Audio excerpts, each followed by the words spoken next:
Une femme et son mari eurent une violente dispute. Le silence qui suivit fut plus pesant que les mots.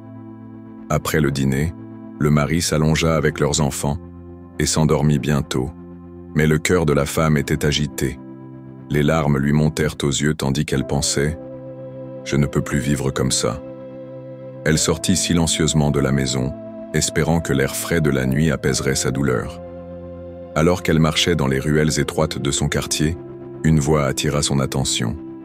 Dans une maison faiblement éclairée, elle entendit une mère prier doucement. « Oh mon Dieu, s'il vous plaît, juste un morceau de pain pour mon enfant ce soir. » La femme marqua une pause. Son cœur tremblait, mais elle continua son chemin.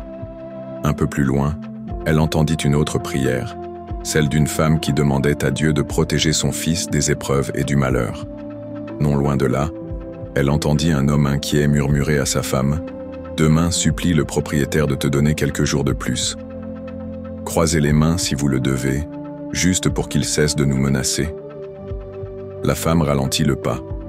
Sa propre dispute avec son mari lui parut soudain insignifiante, mais ses pas la portèrent en avant. D'une autre fenêtre, une voix faible et fragile s'éleva.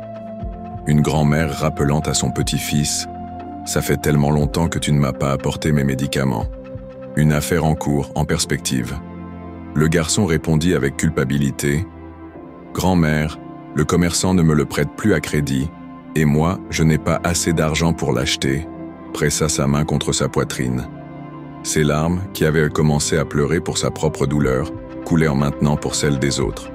Alors qu'elle pensait que son cœur n'en pouvait plus, elle passa devant une hutte où une femme consolait doucement ses enfants affamés. « Dors, mes amours. Ton père t'apportera sûrement à manger ce soir. Quand il viendra, je te promets de te réveiller. » Les enfants, trop faibles pour discuter, fermèrent les yeux, le ventre vide. À cet instant, la femme s'arrêta de marcher. Elle resta plantée dans la ruelle sombre, sa colère se fondant dans le silence. Elle réalisa que derrière chaque porte fermée se cachait une histoire de lutte, bien plus profonde que la sienne. Lentement, elle se retourna en entrant chez elle.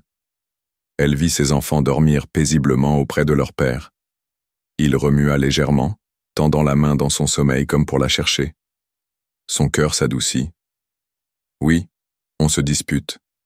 Oui, la vie n'est pas toujours facile. Mais cet homme prend soin de moi, et ensemble nous avons un foyer, de la nourriture et la santé, des choses que beaucoup d'autres ne peuvent que souhaiter.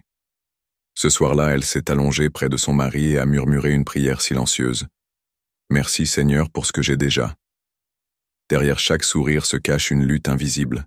Chaque famille, aussi heureuse qu'elle puisse paraître de l'extérieur, porte des fardeaux silencieux que le monde ne voit pas. Les disputes, les difficultés et les déceptions font partie de toute relation. Mais l'amour et la gratitude la maintiennent. En nous concentrant uniquement sur notre douleur, nous oublions que d'autres mènent des combats bien plus difficiles que les nôtres.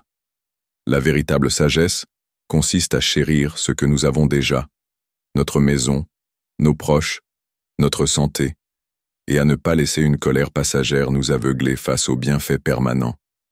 La gratitude ne résout pas les problèmes, mais elle nous donne la force de les affronter avec patience et sérénité.